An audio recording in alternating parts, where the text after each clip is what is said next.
Hi, I'm Dave Jock, and welcome to another episode of Connected Life. Today, scary tech, and just what is Frankenfood? It's all coming right up. Sanctuary is a show that follows the exploits of Dr. Helen Magnus, who seeks out all manner of abnormal, mutant, monstrous life and does the bulk of her research at a very high-tech, very mysterious lab, and it's the Sanctuary. Sanctuary is unique in the sense that it is the first high-definition broadcast quality sci-fi series ever brought directly to the web using 90 to 95% green screen as our backgrounds. So we built virtual sets, three-dimensional sets, which you can use and reuse as we like, just like a real set. Sanctuary really is one of the first majorly converging concepts in media today. It's going to be a TV show. It's got a lot of interest from some gaming companies who love the idea of it and see the crossover. It's on the web in different forms. It's becoming the central hub in a social networking initiative that we're spearheading. And so we really do see Sanctuary as being sort of the centerpiece for a full convergence play across all platforms of media. It's going to have a bit of an impact as far as the way media and technologies converge to provide entertainment.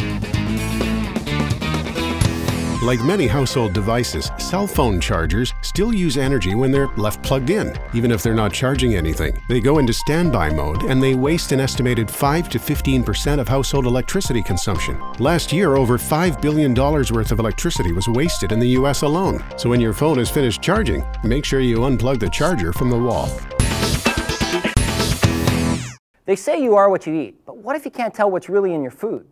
Canada is actually one of the largest producers of genetically engineered crops in the world. But it's impossible to know exactly how much of our food has been modified because none of the food is labeled. Absolutely none of it. Now, scientists take the DNA from one organism, modify it, and then insert it into another organism, hoping to produce new and useful traits. Now, GE food is common in crops like soy, canola, and even cotton, and you can find it in almost all products. And no long-term tests have been done as to the impacts that it has on human health. But what should also be of concern is the idea that genetic engineering allows corporations to create plants, animals, and microorganisms that can be patented. Now, patenting genes is huge business, obviously, but it really threatens biodiversity and potentially gives power to the food companies to control production and distribution of the food supply itself. It's a complicated issue, yes, but labeling GE foods is something that should have taken place from the very beginning, and it's the only reasonable way consumers can make an informed and educated choice, one they're entitled to.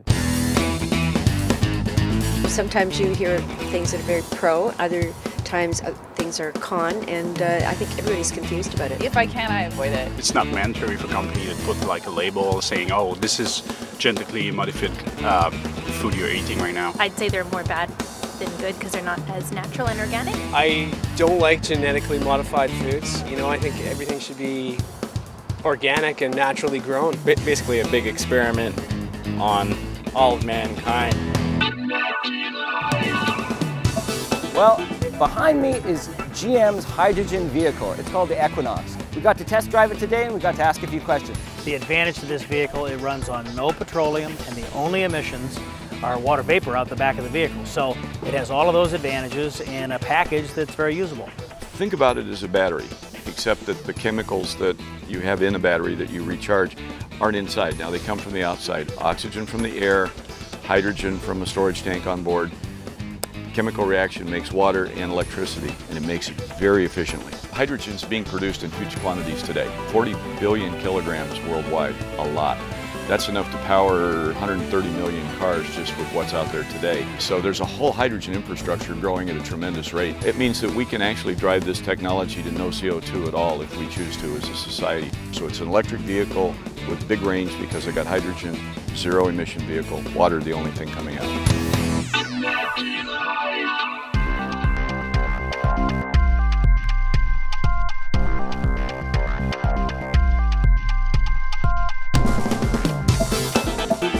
Well, we knew this had to happen soon. Online voting. Estonia, a small republic in the Baltic Sea area, recently announced it would allow online voting in a national election.